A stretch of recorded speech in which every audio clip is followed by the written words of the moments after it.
बिस्मिल्लाहिर्रहमानिर्रहीम। अस्सलाम वालेकुम। तो जी कैसे हैं आप सब? इंशाल्लाह आप सब खैरियत से होंगे और शुक्र अल्हम्दुलिल्लाह मैं भी खैरियत से हूँ, ठीक हूँ। और यहाँ पे ना आज जो है ना मुझे अपने रूम में कारपेट वगैरह बिछाना है। तो मैं क्या कर रही हूँ कि अब यहाँ पे ना बेड खोलने थे। सिंगल बेड मेरे रूम में रखे हुए हैं, तो बेड मैं सोच रही हूँ कि रूम से निकाल दूँगी। तो एक बेड जो है उसको मैं रख लूँगी और दूसरा जो है ना वो बाहर कहीं सेट करूँगी अगर हो गया, नहीं तो फिर उसको जो है ना उठा के तो मैं खोल के रख दूँगी साइड पे। अगर कहीं जगह बनी तो एक लगा दूँगी और दूसरे वाला जो है ना रूम में ही लगेगा। तो यहाँ पे ना अब इसको बेड को खोलना था, तो ये अब मैं ट्राई कर रही थी और अल्हम्दुलिल्लाह ट्राई करते करते बस मैंने पूरा काम अपना कंप्लीट किया। यहाँ पे पूरे बेडों को मैंने ख़ुद से खोला भी था और साथ में फिर इनको जोड़ के सेट भी किया था। तो क्योंकि फ़र्स्ट टाइम ये काम कर रही थी तो काफ़ी मुश्किल भी हो रही थी।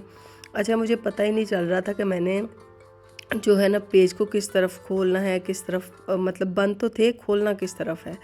तो खैर 10-15 मिनट जो है ना वो ट्राई करने के बाद फिर मुझे समझ आ गई कि मैंने किस तरह से किस तरफ इसको खोलना है, क्योंकि ये जो मैं रेंच यूज़ कर रही थी इसका भी इस्तेमाल कभी किया ही नहीं ना ये काम, तो करना नहीं आ रहा था। तो खैर जब हम कोशिश करते हैं किसी चीज़ के लिए तो फिर हमें उस चीज़ की समझ भी आनी शुरू हो जाती है। अच्छा, तो ख़ैर यहाँ पे ना फिर बेटी मेरी ईमान जो है वो वीडियो बना रही थी और मैं यहाँ पे कर रही थी अपना काम। और मैं जब भी इससे पहले मतलब जब भी बेड वगैरह लगाना होता है ना तो मैं किसी को बाहर से बुलाती हूँ खोलने के लिए। तो सोचा इस दफ़ा भी यही था कि मैं किसी को बुलवा के तो खुलवा लूँगी। तो फिर मैंने सोचा कि अब जब ये काम मतलब ट्राई करके देखती हूँ, हो सकता है मुझसे हो जाए, अगर नहीं होगा तो फिर मैं बुला लूँगी। और जब मैंने कोशिश की तो देखें ये आहिस्ता-आहिस्ता पेच खुलना भी शुरू हो गया मुझसे ना, तो रेंच पकड़ना इस्तेमाल करना आ गया। तो हमें ज़रूर से कोशिश करनी चाहिए हर दफ़ा जब हम दूसरों के सहारे लेने की कोशिश करते हैं ना, तो फिर हम बस हमेशा सहारे ही लेते रहते हैं, अपने कामों को खुद से करने की कोशिश करनी चाहिए। तो खैर कोई बात नहीं, लेडीज़ भी आजकल हर काम करती हैं, हर काम कर सकती हैं और करना भी चाहिए। तो देखें मतलब मुझे मे बी सुनने वालों को ये चीज़ लगे कि ये कौन सा कोई इतना बड़ा कारनामा अंजाम दे दिया जिस पे ये इतना खुश हो रही हैं। तो लेकिन मुझे ये वाक़ई एक कारनामा लग रहा था कि मतलब मैंने ये काम कभी किया ही नहीं और मुझे मतलब इससे पहले मैंने सोचा भी नहीं था कि मैं करूँगी, लेकिन मैंने ये कर लिया। तो जो काम आपने कभी किया ना हो, आप उस काम की ठान लें और वो काम फिर हो भी जाए ना, तो फिर उस पे वाक़ई खुशी होती है। मुझे तो बहुत खुशी हो रही थी कि मैंने मतलब किसी की हेल्प लिए बिना आज ये काम कर लिया है।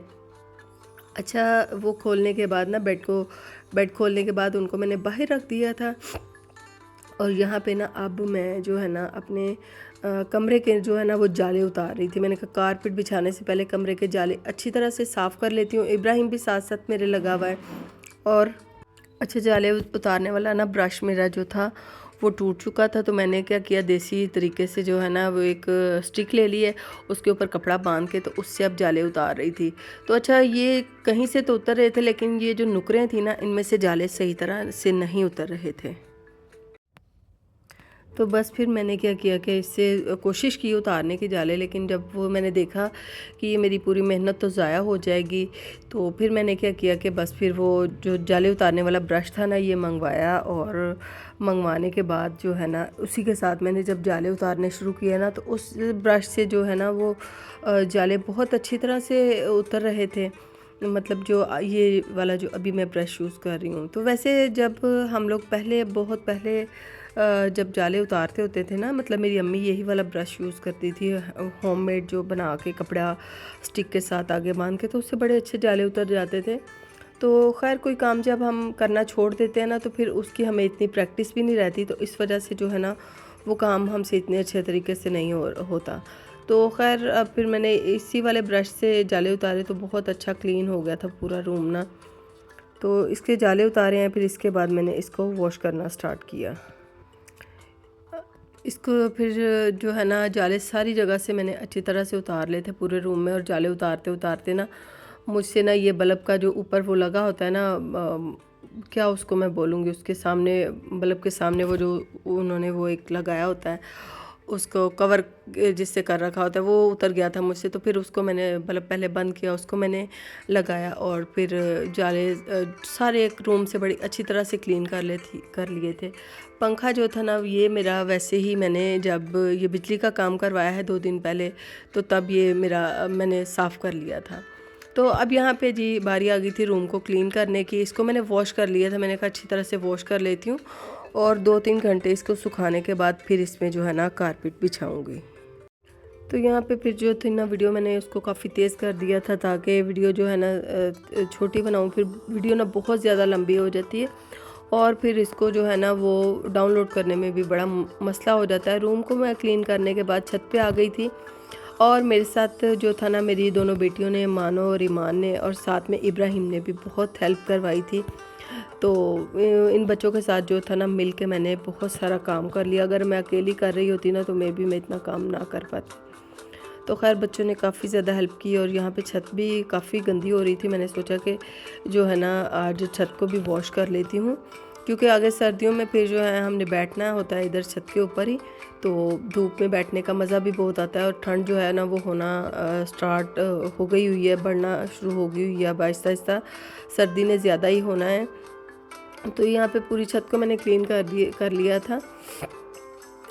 तो ये है कि इसको वैसे 15-20 दिन के बाद, महीने के बाद जो है ना मैं छत को भी क्लीन कर लेती हूँ। पौधों को भी यहाँ पे पानी दे दिया था और क्योंकि मौसम चेंज हो रहा है ना, तो जिसकी वजह से तमाम पौधे जो है ना वो भी ख़राब होते जा रहे हैं। अच्छा, नीचे रूम को क्लीन करने के बाद मैंने क्या किया था कि उधर ना वाइपर अच्छी तरह से लगा के तो पंखा मैंने लगा दिया था ताकि रूम जो है ना वो अच्छी तरह से सूख जाए। और तो 2-3 घंटे जब गुजर जाएंगे ना तो फिर जो है मैं कारपेट का वहाँ पे जो है ना कारपेट हम लोग मिलके तो वहाँ पे बिछा लेंगे। अच्छा, अब यहाँ पे छत को क्लीन किया और फिर क्लीन करने के बाद थकावट यकीन करें इतनी हो रही थी, मतलब इतना सा ही काम करने के बाद तो अब दिल कर रहा था रेस्ट कर लूँ। तो मैंने सोचा अगर रेस्ट करने बैठ के ना तो फिर ये काम जो है ना इधर का इधर ही पड़ा रहेगा, तो बस एक दफ़ा थक लेते हैं और फिर एक ही दफ़ा जो है ना एंड पे रेस्ट करेंगे। तो यहाँ तक छत जो थी वो मैंने वॉश की थी। इसके बाद फिर आगे मेरी बेटी ने छत वॉश कर दी थी और कचरे को मैं ऐसे यहाँ पे साइड पे लगाती जा रही थी। खैर छत क्लीन जितनी देर में हुई तो फिर जो था ना रूम अच्छी तरह से खुशक हो चुका था और फिर मैंने यहाँ पे कारपेट जो था वो ख़ुद ही बिछाया। इसको भी बिछाने के लिए मैंने किसी को नहीं बुलाया था।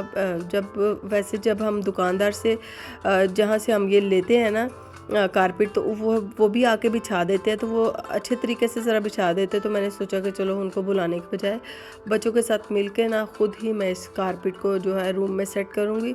तो खैर शुरू में जब मैंने इसको बिछाने की कोशिश की ना तो इसकी समझ ही नहीं मुझे आ रही थी। इधर से मैं सेट करती थी तो दूसरी साइड पे मुझे ऐसे लग रहा था कि इसमें सिल्वट रह गई है, तो दूसरी साइड से सेट करती थी तो वो पहली साइड पे आ जाती थी। तो खैर काफ़ी ज़्यादा मेहनत और कोशिश के बाद बच्चों ने हेल्प की साथ मिलके, तो मैंने जो था ना कारपेट को हम लोगों ने अल्हम्दुलिल्लाह बहुत अच्छे तरीके से बिछा लिया। तो ये काम भी मैंने मेरे बच्चों के साथ मिलके किया और जो कि बहुत अच्छी तरह से हो गया था।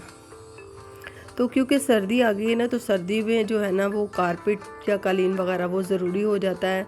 बच्चे जो हैं छोटे वो ख़ास तौर पे मना नहीं होते, चप्पल वगैरह भी पहनने से वो जो था हो जाते हैं, कुछ कभी नहीं पहनते तो उनको ठंड लगने का होता है। तो मुझे ये था कि मैं कमरे में कारपेट बिछा लूँ तो सर्दियों में आराम रहेगा, सुकून रहेगा। और फिर जब गर्मियाँ आएंगी तो फिर देखेंगे कि अगर समझ नहीं आएगी तो उठा देंगे, वरना तो कोशिश करेंगे कि ये बिछाई रहे, क्योंकि गर्मियों में जो है ना वो हमें जो फ़र्श होता है ठंडा ठंडा उसमें बड़ा सुकून मिलता है। और सर्दियों में हम चाह रहे होते हैं कि मतलब गर्माइश रहे, तो कारपेट से वैसे ना काफ़ी ज़्यादा सुकून हो जाता है। और कुछ दूसरी बात ये भी थी कि कमरा भी जो है ना वो बड़ा खुला खुला सा लगना शुरू हो जाता है। जैसे अभी आज मेरा इतना बड़े साइज़ का नहीं है, तो ये जो एक्स्ट्रा, ये देखें मैं यहाँ से आपको दिखा रही हूँ कि कारपेट का जो एक्स्ट्रा बचा था ना ये 11x12 का था। तो मैंने फिर ये जो 1 फुट से थोड़ा ज़्यादा ही था, इसको मैंने कटिंग करने के बजाय इसको नीचे को फ़ोल्ड कर दिया था। मैंने कहा कटिंग करके ये ख़राब हो जाएगा, इसको फ़ोल्ड कर दिया। और यहाँ साइड से भी इसकी जो थी ना वो ऐसे बच रही थी, तो मैंने फिर इनको भी अंदर वाली साइड पे जो था ना सेट कर दिया दबा डाल के। तो इसको अंदर वाली साइड पे, पहले मैंने बाहर वाली साइड पे इसको फ़ोल्ड किया था और फिर मैंने बाद में इसको अंदर वाली साइड पे निशान लगा के तो फ़ोल्ड कर दिया था। और इब्राहिम यहाँ पे देखे पूरी पूरी मेरी हेल्प कर रहा है। और ये थी जी हमारे रूम की फ़ाइनल लुक। ये पूरे रूम में मैंने कारपेट बिछा दिया था और कलर भी मैंने इस तरह का चूज़ किया था कि जो जो है ना वो कुछ थोड़ा बहुत हो भी जाए तो वो मतलब इतना गंदा महसूस नहीं होता। वैसे तो मैं इसके ऊपर क्या करूँगी कि अब जो है ना वो बेडशीट बिछा दूँगी ताकि जैसे ही कमरे में आए कोई तो गंदे पाँव कारपेट के ऊपर लगे ना। अच्छा, ये दूसरा बेड यहाँ पे पड़ा हुआ था, तो एक बेड जो था वो मैंने रूम में लगा दिया, वो भी मैं आपको बाद में दिखाऊंगी। इस वीडियो में मैं नहीं वो शूट कर सकी तो वो आपको बाद में दिखाऊंगी। दूसरा बेड यहाँ पे पड़ा हुआ था और पूरा किचन वाली साइड पे ना पूरा बखेरा पड़ा हुआ था। तो अब मैंने इस साइड को जो था ना वो सेट करना है। अच्छा, दूसरे बेड को मैंने किस साइड पे और कैसे सेट किया था ये मैं आपको बाद में दिखाऊंगी। तो पहले मैं आपको ये दिखा रही हूँ कि मैंने जो रात को एक दिन पहले जब मेरे घर में वो काम हुआ था बिजली का, तो मैंने साथ में ही फिर ये कबाबों के लिए भी मसाला रेडी कर लिया था। कबाबों को मैंने शेप नहीं दी थी। अब यहाँ पे नेक्स्ट डे है तो मैंने सोचा कि इस काम को भी कंप्लीट कर लूँ जल्दी जल्दी, क्योंकि सुबह से ही जो था ना उठने के बाद नाश्ता करने के बाद मैंने बच्चों को लगा लिया था अपने साथ बेड वगैरह खोलने पे। जो भी मैंने आपके साथ अभी वीडियो शेयर की सारे हमने काम किए।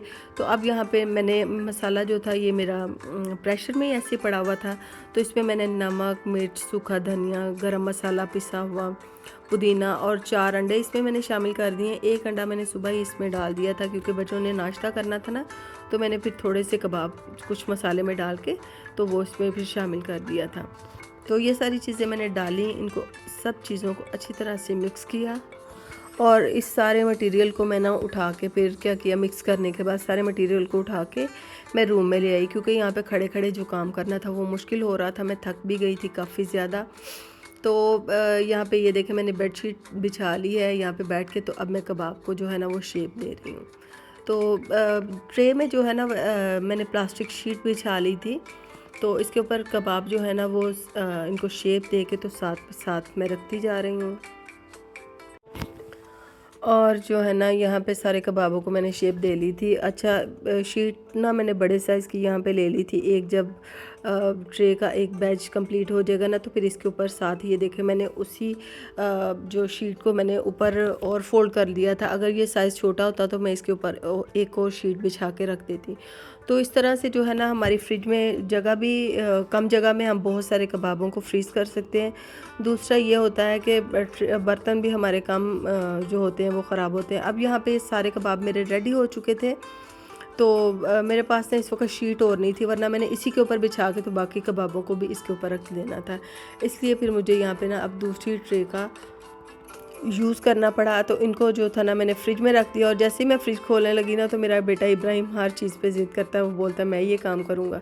बस ये मैंने फिर फ्रिज को डोर को उधर ही छोड़ दिया था, तो इब्राहिम ने फ्रिज फिर खोला और मैंने फ्रिज में जो था ना वो अपना सामान रखा। तो ऊपर कुछ सामान जो था वो ज़्यादा था और दूसरी ट्रे आ नहीं रही थी। बस फिर कुछ सामान को मैंने नीचे वाले फ्रिज में जो था उसमें ट्रांसफ़र किया और फ्रीज़र में मैंने जो थी ना ये दोनों ट्रे जो थी उनको एडजस्ट कर लिया।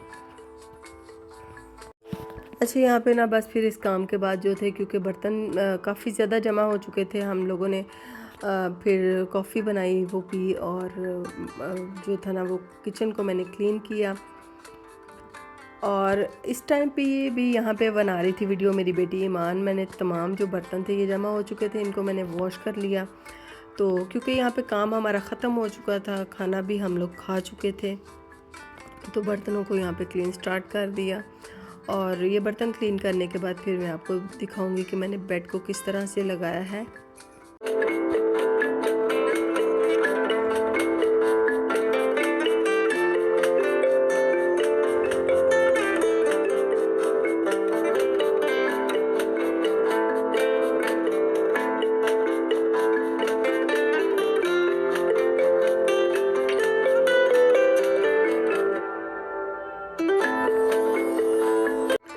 अच्छा, यहाँ पे ना मैंने वीडियो की स्पीड को काफ़ी ज़्यादा बढ़ा दिया था ताकि वीडियो बहुत ज़्यादा लंबी ना बने। और बर्तन मैंने धोने के बाद ट्रे के ऊपर रखे और फिर जो था ना, जो पहले से धुले हुए बर्तन थे ना, उनको मैं भूल गई थी कि मैंने इन बर्तनों को भी निकालना है। सारे बर्तन मैंने निकाले। मैं हमेशा जब भी बर्तन वॉश करती हूँ ना, तो सबसे पहले जो बर्तन होते हैं ना वॉश हुए, पहले वो ड्राई हो चुके होते हैं, उनको निकाल लेती हूँ और उनको उनकी जगह पे सेट कर देती हूँ और फिर अगले बर्तन इसमें धो के रखती हूँ। तो बस यहाँ पे ये देखें, सारे बर्तनों को फिर मैंने इनकी जगह पे लगाया और धुले हुए बर्तन उनकी जगह पे रख दिए। और पूरा मेरा किचन यहाँ पे हो चुका है अल्हम्दुलिल्लाह, नीट एंड क्लीन, साफ़ सुथरा। और जी जनाब, अब मैं आपको यहाँ पे दिखाऊंगी कि मैंने अपना जो दूसरे वाला बेड था, एक बेड तो मैंने रूम में लगा दिया कमरे में ही साइड पे करके, तो दूसरा जो बेड है ना, उसको यहाँ पे मैंने अपने किचन वाले एरिए में ही साइड पे करके ना, विंडो के पास यहाँ पे लगा दिया था। क्योंकि इसकी मुझे यहाँ पे जगह सेट मुझे लग रहा था कि यहाँ पे बेहतरीन है। अगर हमें बाद में समझ नहीं आएगी तो इस बेड को हम फिर यहाँ से उठा देंगे। तो क्योंकि अब कौन सा हमें किसी को बुलाना पड़ेगा कि आके इसके पेज खोल दे और बंद कर दे, अब तो हमने खुद ही काम करना है। यहाँ तक था मेरा आज का व्लॉग। वीडियो अच्छी लगी हो तो वीडियो को लाइक करें, चैनल पर न्यू है तो सब्सक्राइब करते जाएँ और अच्छा सा कमेंट्स करके ज़रूर बताया करें कि आप वीडियो कहाँ से देख रहे हैं। तो इंशाअल्लाह ताला आपके साथ जो है ना नेक्स्ट वीडियो के साथ मिलती हूँ। दुआओं में याद रखिएगा। अल्लाह हाफिज़।